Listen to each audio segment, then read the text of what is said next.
శ్రీమాత్రే నమః. సామాజిక మాధ్యమాల్లో క్లాత్ ఆఫ్ ట్యూరిన్ అనే ఒక వార్త వైరల్ అవుతుంది. బహుశా మీరు అందరూ చూసే ఉంటారు. ఆ క్లాత్ చూసినట్లయితే దాని మీద ఒక ఆకారం కనబడుతుంది. ఆ ఆకారం అంటే రక్తపు మరకలకు సంబంధించింది అనమాట. ఆ రక్తపు మరకల్ని టెస్ట్ చేశారట. టెస్ట్ చేస్తే 40% ఆఫ్ ఈ భారతీయ డిఎన్ఏ ఉందిట, మిగతా ఏవో దేశాలకు సంబంధించి ఉందిట. ఒకసారి లాజిక్ ఆలోచించండి. ఏ మనిషికైనా దెబ్బ తగిలి ఈ రక్త పరకలు అవన్నీ ఉంటే ఆ క్లాత్ మీద పడుకోబెట్టినా, లేదు అంటే ఆ ముఖం మీద ఆ క్లాత్ వేసినా ఆకారం స్పష్టంగా అలా వస్తుందా? రాదు కదా. పైగా ఆ క్లాత్ కి సంబంధించి వాళ్ళే చెప్తున్నారు అది యేసుకు సంబంధించిన క్లాత్ కాదు అని. కొన్నాళ్ళు వాళ్ళు కూడా మా వాళ్ళదే, మా యేసుదే అనుకున్నారు. కానీ తర్వాత వాళ్ళే డిక్లేర్ చేసి దాన్ని తీసి వాళ్ళు దాన్ని మర్చిపోయారు. దాని గురించి మాది కాదని వాళ్ళు చెప్పేశారు. యేసుదే కాదు అని అన్నప్పుడు మళ్ళీ ఆ క్లాత్ లో భారతీయ డిఎన్ఏ ఎలా ఉంటుంది? ఏదో విధంగా సనాతన ధర్మం మీద వేటు పడాలి, సనాతన ధర్మంలో వాళ్ళు కూడా వచ్చేసి మాదే ఈ ధర్మము, మా మూలాలే మీ దాంట్లో ఉన్నాయని చెప్పాలని ప్రయత్నం అనమాట. కుట్ర అంతే ఇదంతా. అలాగే ఇంకోటి ఏంటంటే, యూదులు అని పిలుచుకుంటారు కదా, ఆ యూదులు యాదవులు ఒకటేట. అసలు యూదులు అనేది ఏం లేదు. తెలుగు ప్రాంతాల్లో యూదులు అని అంటారు, కానీ ఈ యూదులు అని ఎవరైతే తెలుగు ప్రాంతాల్లో పిలుచుకుంటున్నారో పరాయ మతస్థులు, అది జ్యూస్. ఆ జ్యూస్నే పాలస్తీనాలో హిబ్రూ అంటారు, ఈ మహారాష్ట్ర ప్రాంతంలోనేమో యెహూదీ అంటారు. ఆ జ్యూస్ కి యాదవులకి ఎక్కడైనా పొంతనుందా? యూదులు అన్నారు కాబట్టి యూదులు యాదవులు ఒకటే అనమాట. మౌసల పర్వంలో మనకి మహాభారతంలో కనిపిస్తుంది కదా, యాదవ వంశమే అంతరించిపోయిందని.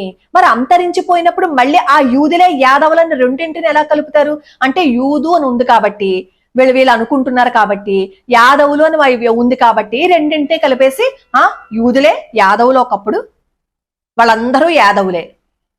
బుర్ర పనిచేయడం మానేస్తుందో ఏంటో అర్థం కాదు. కానీ ఏవైనా రెండు పదాలు ఒకలా కనిపిస్తే మా మూలాలు అందులో ఉన్నాయని వాళ్ళు, మన మూలాలు కూడా వాళ్ళలో ఉన్నాయని మనము.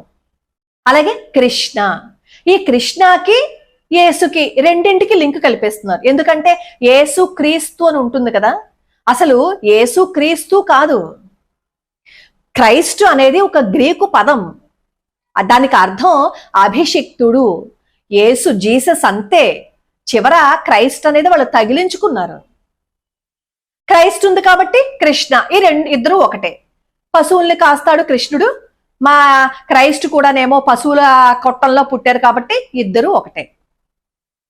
ఏదో విధంగా దాడి చేసేయాలి. ఆ మూలాలు మీ దాంట్లో ఉన్నాయని అండం ఎందుకు? లేదు అంటే మా క్లాతుల్లో భారతీయ మూలాలు ఉన్నాయని అండం ఎందుకు? రెండింటిని వేరువేరు వాటిని తీసుకొచ్చి రెండింటిని కలిపేసి ఎవరెవరో మన సనాతన ధర్మంలో ఉన్నారు అని చెప్పి రెండు చెప్పద్దు అసలు. ఆ మధ్య భగవద్గీతలోనో ఎక్కడో ముందు మాటలో ఎవరో ప్రచురించిన భగవద్గీతలోట క్రీస్తుకి కృష్ణకి సంబంధాలు ఉన్నాయని రాసేశారు. ఎవరు ఏది పడితే అది రాసేయడమే, ఏది నచ్చితే అది రాసేసుకోవడమే. కృష్ణకి క్రైస్ట్కి సంబంధం లేదు, యూదులకి యాదవులకి సంబంధం లేదు. అలాగే ఆ క్లాత్ లో భారతీయ మూలాలకి సంబంధించిన ఎటువంటి వార్త అది నిజం కాదు. అది యేసుకు సంబంధించిన క్లాతే కానప్పుడు అందులో భారతీయ మూలాలు ఉన్నాయి, ఇంకెక్కడొస్తుంది ఆ క్వశ్చన్? మన హిందువులు జాగ్రత్తగా లేకపోతే ఇలాంటివి ఎన్నో బయటవాడు మనకి చెప్తాడు, మనవాడు మన దాంట్లో చొప్పించేస్తాడు. మన దేవాలయాలు ఆక్రమించేసుకున్న దాన్ని మనం తెచ్చుకోలేకపోతున్నాం. విదేశాల్లో ఎక్కడెక్కడికో మన విగ్రహాలు తరలించుకుపోయేది, వాటిని మనం తెచ్చుకోలేకపోతున్నాం. ఇవేవి మనం చెయ్యం. మనకు రావాల్సినవి, మనం చూడాల్సినవి, మనం వెళ్లాల్సినవి ఇవేవి చెయ్యం. అయినా ఆ గుడ్డలో భారతీయ మూలాలున్నాయి, ఆ గుడ్డ భారతీయులదే, ఇవన్నీ అవసరమా? లేనిపోని చర్చ కదా ఇదంతా.